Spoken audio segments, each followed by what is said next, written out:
आज हम बात कर रहे हैं जापान पर मंडरा रहे एक बड़े खतरे की। हाल ही में जापान में आए भूकंपों ने एक बार फिर से दुनिया का ध्यान अपनी ओर खींचा है। मंगलवार को होक्काइडो के साउथ में आओमोरी के पूर्व तट पर 7.5 डेंसिटी का शक्तिशाली भूकंप आया। हालांकि इस भूकंप से 34 लोगों को मामूली चोटें आईं और सड़कों और इमारतों पर लिमिटेड नुकसान ही हुआ। पर सबसे बड़ी बात यह हुई कि इस झटके ने अपने वैज्ञानिकों को एक रेयर और बेहद गंभीर चेतावनी जारी करने पर मजबूर कर दिया है। इस भूकंप के ठीक बाद जापान के मौसम विभाग ने एक महाभूकंप एडवाइजरी जारी की है।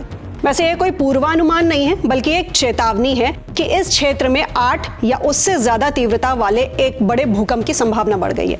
अधिकारी चाहते हैं कि इस अलर्ट के बाद फिलहाल यहाँ के लोगों को सबसे बुरे हालात के लिए तैयार करा जाए। खासकर 2011 की उस भयानक आपदा की यादें अभी भी ताजा हैं, जब लगभग 20,000 लोगों की मौत हुई थी और जिसकी वजह से फुकुशिमा परमाणु आपदा हुई थी। जापान की मौसम विज्ञान एजेंसी JMA ने क्लियर किया है कि अगले हफ्ते 8 से ज्यादा तीव्रता का एक और शक्तिशाली भूकंप आने की स्ट्रॉन्ग पॉसिबिलिटी है। इसलिए तटीय क्षेत्रों में रहने वाले सभी लोगों से अनुरोध किया गया है कि वो अलर्ट रहें, आपातकालीन किट तैयार रखें और जरूरत पड़ने पर तुरंत अपने घरों को खाली करने के लिए तैयार रहें। ये तैयारी ही उनकी जान बचा सकती है।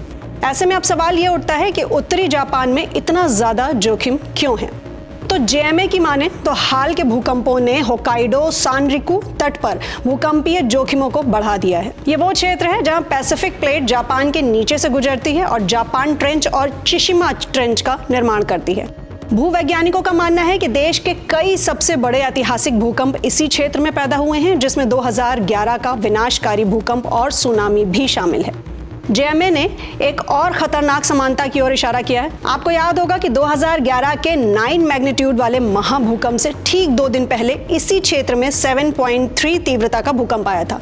इस सप्ताह देखा गया पैटर्न बिल्कुल 2011 के पहले वाला पैटर्न जैसा है। 2011 में 15 मीटर तक ऊंची सुनामी आई थी, जिसने इवाते, मियागी और फुकुशिमा के समुदायों को तबाह कर दिया था। और अब सरकारी अनुमान चेतावनी दे रहे हैं कि इस बार का अपतटीय महाभूकंप 30 मीटर ऊंची सुनामी ला सकता है, जिसमें लाखों लोगों की जान जा सकती है और इसी के साथ 2,20,000 संरचनाएं नष्ट हो सकती हैं और लगभग 31 ट्रिलियन येन यानी 198 बिलियन डॉलर का बड़ा आर्थिक नुकसान हो सकता है।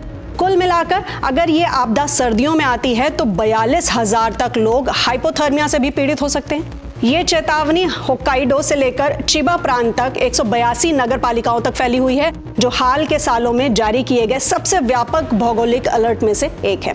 ये पिछले साल के अलर्ट की कंपैरिजन में ज्यादा सतर्क और ज्यादा खास है। जापान के लोग अब सबसे बुरे के लिए तैयार हो रहे हैं। ऐसे में अब आपको क्या लगता है, ऐसी बड़ी आपदाओं के लिए दुनिया को और क्या तैयारियां करनी चाहिए? शेयर करें अपने थॉट्स हमें नीचे कमेंट सेक्शन में और साथ ही साथ ऐसे ही इंफॉर्मेटिव एंड सजेस्टिव वीडियोस के लिए सब्सक्राइब करें iNext Live को।